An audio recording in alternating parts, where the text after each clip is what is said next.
¿Estás en contra del aborto? Ni a favor ni en contra, son mis convicciones. Si tú me preguntas a mí, en este contexto actual en el que vivimos, si yo abortaría, quédate en este video porque voy a empezar a desmenuzar de manera detallada todo lo que dice la Biblia acerca del aborto. Desde hace un par de días, el mundo protestante cristiano de Latinoamérica, o más bien el hispanoparlante, ha estado muy expectante con la supuesta campaña política que ha iniciado el gran pastor de jóvenes Dante Gebel como candidato presidencial en su país, Argentina. Y cada vez que sale una entrevista, pues son entrevistas que inquietan mucho al mundo cristiano, porque obviamente empiezan a preguntarle acerca de temas que desde siempre han sido muy cuestionados en nuestro mundo cristiano protestante. Así que vamos a ver qué dice. ¿Estás en contra del aborto? Ni a favor ni en contra, son mis convicciones. Yo nunca las llevaría a un... Siempre lo pensé. Ni a favor... si me pedís mis convicciones, yo voy por la vida. Siempre, ¿no? Por preservar la vida. Pero insisto, si quisiera evangelizar la Argentina, no me meto en esto. Evangelizo tras un púlpito, tras el marco religioso. Entonces ahí nadie me puede decir nada. Entonces lo que yo soy es un ciudadano con convicciones. Hola, ¿qué tal? Yo soy Kerly Joana Lastre, soy psicóloga, psicoterapeuta. También soy cristiana desde los 17 años, o sea, tengo más de 22 años en este mundo cristiano protestante. He sido líder, danzarina, he sido servidora, diaconisa. Como yo soy muy curiosa y no me gusta tragar entero, yo estudié también una media técnica o una técnica en liderazgo cristiano, en donde pues, se profundiza mucho acerca de teología, para poder leer la Biblia y entenderla más a fondo. Así que hoy les voy a hacer un resumen de lo que realmente la Biblia dice acerca del aborto y si realmente lo penaliza o no. Antes de seguir, te quiero hacer una pregunta. ¿Ya me sigues? Y si no, ¿por qué no lo has hecho?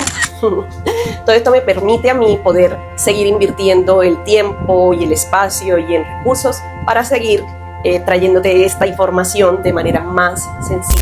Hoy vamos a hablar de un tema súper candente en el cristianismo y yo creo que voy a decepcionar a más de uno, pero nunca al Dios que me llamó para hacer esta obra, para hablar acerca de esto.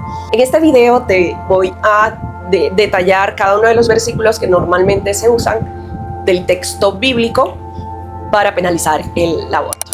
Lo primero que tengo que decirte es que la Biblia no menciona el tema del aborto de manera directa, ni en el Antiguo Testamento ni en el Nuevo Testamento. Es decir, no hay tal mandamiento que diga no abortarás. En primer lugar, es importante saber y aclarar que los bebés menores de un mes en el contexto bíblico no se consideran personas, porque en el contexto del Pentateuco específicamente, en Números 3, 15, 16 se ordenaba censar a los levitas de un mes hacia arriba. Esto indicaba que a estos chiquititos todavía no se le consideraban personas y no se podían registrar dentro de la población activa. Por la alta mortalidad infantil, pues no se podía saber si iban a poder continuar o no con la vida. En segundo lugar, no existe, como les decía ahorita, tal texto bíblico que diga no abortarás. Sin embargo, hay varios textos bíblicos que yo sé que podríamos revisar para analizar a ver si se puede aplicar en el contexto actual de aborto. En general hay dos textos bíblicos que sí es verdad que mencionan sucesos en los que se podría producirse un aborto. En el texto de Éxodo, capítulo 21, versículo 22 al 23, se determinaba que si una mujer, como consecuencia de estar en medio de una riña, de una pelea entre su marido y otra persona o otro hombre, y que si ella resultaba herida y perdía el embarazo por causa de esa riña, entonces el agresor debía pagar una multa al esposo si es que el esposo se la pedía. Recordemos que eran épocas en las que existía la ley del talión, ojo por ojo, diente por diente. El feto no se consideraba un ser vivo, por eso no se castigaba al culpable con la muerte, es decir, no había igualdad de vida por vida. En Números capítulo 5, del 11 al 34, se menciona un aborto ritual practicado por el sacerdote. Si el esposo tenía esa idea de celar o de celos de su esposa y no podía tener como la prueba fidedigna de que le había sido infiel porque no habían testigos, entonces se practicaba el ritual de los celos, que consistían en obligar a la embarazada a tomar aguas amargas. Forzaban a la mujer a ingerir como un bebedizo, lo que actualmente se conoce como cadaverina, que es básicamente como una mezcla que se encuentra en la materia orgánica muerta, y hacían como varias mezclas y eso se lo daban pues a la mujer que supuestamente o más bien que tenía sospecha de haberle sido infiel a su marido. Entonces, si ella abortaba después de ingerir este bebedizo, se consideraba que sí le había sido infiel a su marido y se le castigaba por esa infidelidad. Aquí el sacerdote es quien practicaba ese ritual y lo hace basado en los celos, o lo hacía basado en los celos o en la sospecha de infidelidad de su marido. En nuestra sociedad actual sería imposible que se legislara una ley de aborto basado en el hecho de la sospecha del marido de una posible infidelidad. Eso es imposible y eso no funcionaría hoy. Para esos tiempos sí se consideraba algo más o menos normal, porque primero era una era precientífica en donde la ciencia no existía, y en segundo lugar pues que era una sociedad machista y patriarcal. Para que ustedes lo tengan en cuenta, en la Biblia eso básicamente lo que dice es que se le permitía al marido inducir un aborto con el solo hecho de que él sospechara de una posible infidelidad. O sea, ni siquiera se le pedía que comprobara la infidelidad, sino que nada más era suficiente con su propia sospecha, con el solo hecho de tener celos.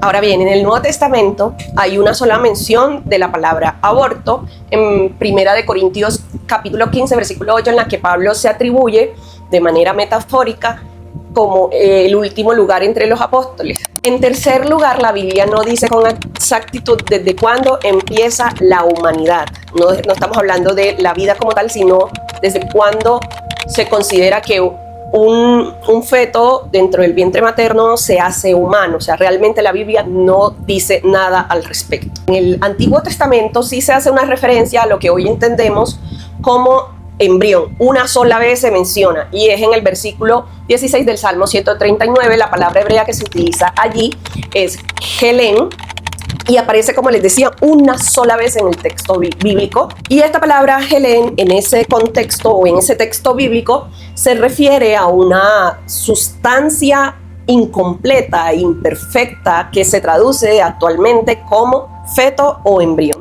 Hay varios versículos en Salmos, Job e Isaías que aluden al conocimiento de Dios sobre el ser humano desde el vientre materno, ¿cierto? Pero ninguno refiere exactamente o con exactitud el momento específico de la hominización. Así que no le podemos decir a las personas lo que la Biblia no dice. Número 4, abortar no es lo mismo que asesinar. Deuteronomio 5:17 habla del mandamiento no matarás, que ha sido muy usado por los movimientos pro vidas y los fundamentalistas religiosos contra la despenalización del aborto. Estos grupos consideran que la vida humana se inicia en el momento de la concepción. En el caso del aborto, pues obviamente se estaría infringiendo el mandamiento no matarás. Esto es lo que explican estos movimientos cuando hablan de que el aborto es un asesinato en el vientre materno. Aquí es importante aclarar que si bien el versículo o el mandamiento no matarás es una ley universal para nosotros los cristianos occidentales, es verdad que si nos vamos a la época bíblica, al contexto bíblico, este era un versículo que, si bien había sido un mandato de parte de Dios, sí tenía algunas excepciones. Porque una vez que se dieron estas leyes, Dios permitía que se matasen a los extranjeros, a los que se consideraban enemigos del pueblo de Israel, incluso también a quienes violaban el Shabbat y a las mujeres. Hay aproximadamente 108 textos en el Antiguo Testamento en el que Dios manda a matar mujeres, niñas, niños, varones adultos. La vinculación entre el quinto mandamiento y el aborto es una evidente manipulación del texto bíblico. El patriarcado eclesiástico es el que a lo largo de los siglos se ha encargado de hacernos creer a las mujeres que hay un mandamiento que las convierte en asesinas si desean abortar. Y esto no es así. No hay ningún mandamiento que diga no abortarás. Para terminar este video, quiero que sepas que no existe argumento bíblico que los movimientos pro vida puedan usar para condenar a las mujeres que deciden abortar, debido a que la sociedad en ese momento era patriarcal. En los tiempos del Pentateuco sí se permitía el aborto siempre que fuera el hombre el que lo solicitara. por sospecha de infidelidad, o sea, por simples celos. Por tanto, usar la Biblia como base para penalizar o juzgar o condenar a quienes deciden abortar no es justo, porque no es verdad. Abortar en una sociedad moderna como la nuestra es un tema que no debería tratarse desde lo bíblico, sino que es un tema de salud pública. Por lo tanto, compete a cada nación poder pronunciarse sobre un asunto que nada tiene que ver con lo bíblico. Es importante también destacar en estos contextos que la gran mayoría de los países latinoamericanos, por no decir todos, no son naciones teocráticas o que se rijan por el texto bíblico. Como este tema tiene que ver con políticas públicas, ¿verdad? Que obviamente no son tomadas con la Biblia bajo el brazo. Existen ya caminos científicos por los cuales se abordan todos estos temas y basados en las conclusiones, pues se legisla en los países. También todo el tema, no solamente la parte científica, sino todo el tema del conocimiento y el avance social que se tiene en estos tiempos modernos. Como cristiana y como psicóloga y también como mujer, estoy muy de acuerdo con Dante Gebel cuando él dice que una cosa son las convicciones y los valores personales y otra muy distinta son las decisiones que se toman en los países para que no una, sino millones de mujeres tengan derecho a decir sobre sus cuerpos. Como vivo ya en ninguna página de la Biblia hay condena para el aborto, porque el aborto no era considerado ni siquiera pecado ni crimen dentro de la ley mosaica, ni tampoco en el periodo neotestamentario. Si tú me preguntas a mí, en este contexto actual en el que vivimos, si yo abortaría, también respondería lo mismo que respondió Dante Gebel. O sea, yo tengo mis convicciones personales,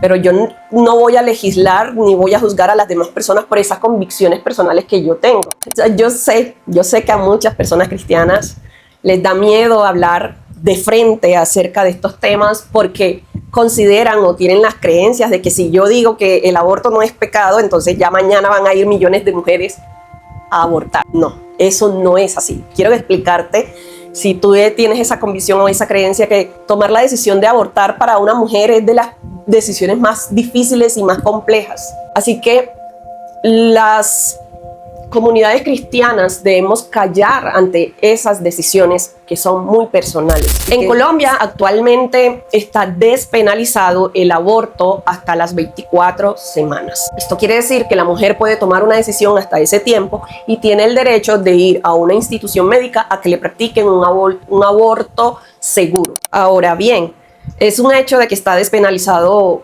judicialmente.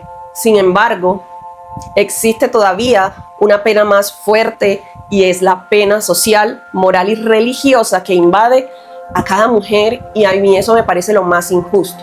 Las mujeres que abortan deberían encontrar amor, consuelo en las comunidades cristianas, pero la realidad es que hacemos todo lo contrario. En nosotros encuentran más peso a su cruz, que hurgamos en sus heridas y nos gusta verlas sangrar esas heridas. Qué maldad, no entiendo por qué tenemos eso en nuestro corazón, la verdad. Para todas las mujeres que hoy cargan con el peso de una decisión tan compleja o que se encuentran en esa encrucijada de que están a punto de abortar, quiero que sepas que la espiritualidad no debería ser una cárcel para ti, sino más bien un refugio. Si la Biblia no se usó para condenar esa práctica en los tiempos antiguos, no permitas que se use hoy como un arma para herir tu corazón, para herir tu alma y para hacer sangrar más tus heridas. Quiero que sepas que la sanidad espiritual comienza cuando logramos separar esa voz de culpa y religiosa de la voz del amor incondicional de parte de Dios. Por eso, antes de finalizar este video, quiero darte 3 razones para encontrar la sanidad espiritual. Número 1.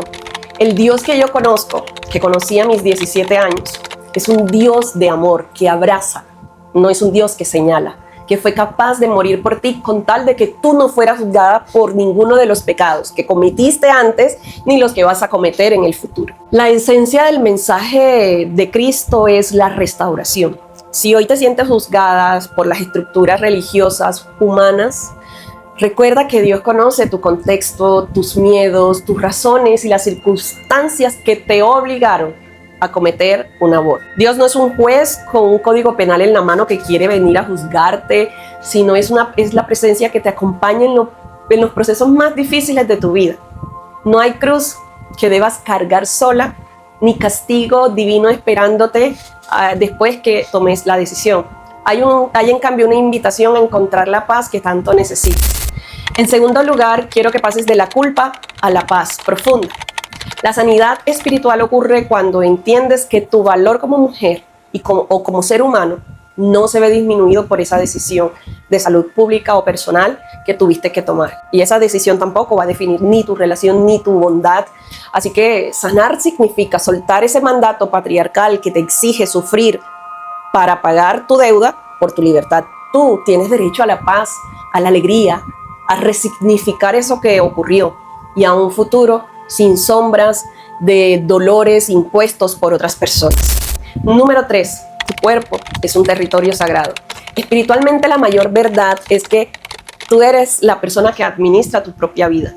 Y la sanidad espiritual precisamente viene a recordarnos que podemos y que somos libres de reclamar la soberanía de nuestros cuerpos y de nuestros destinos, confiando en tu intuición, en las necesidades y en lo que te permite la ley. Todo eso es válido ante Dios. Y por último, esto que voy a decir es un mensaje para la comunidad cristiana, protestante, evangélica. Un día en uno de los servicios donde escucho la palabra de Dios a través de mi pastor, él dijo que algo que quizás a él ya se le pudo haber olvidado, pero yo todavía lo recuerdo porque sentí que fue Dios hablándome a mi propósito de vida, a mi llamado. Los cristianos deberíamos ser las personas que más deberíamos estar al frente de las luchas sociales.